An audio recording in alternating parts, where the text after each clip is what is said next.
With stock options, most taxpayers need to be aware of the type of stock option they have, whether it's a employee stock option, a restricted stock option, or a restricted stock unit. Each of these options are treated differently. So it really just comes down to talking with an accountant and making sure you give them all of the details. I guess one of the common mistakes with stock options is that people don't tell us they're actual stock options.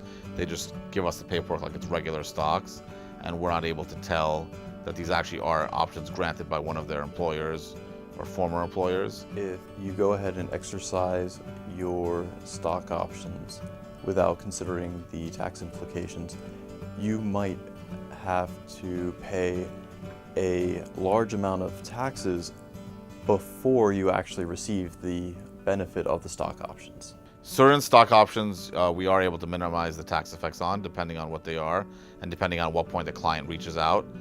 If you reach out before certain deadline dates, things like that, we can advise you on maybe taking some actions or not taking some actions to minimize the taxes.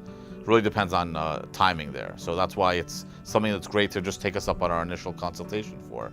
If you just want to talk about your stock options and potentially how you should treat them, what you should do with them, when to buy, when to sell, things like that. I mean, we're not financial advisors, financial planners, so they say, but we do have enough experience where we could have a three-way conversation about the right way to go forward.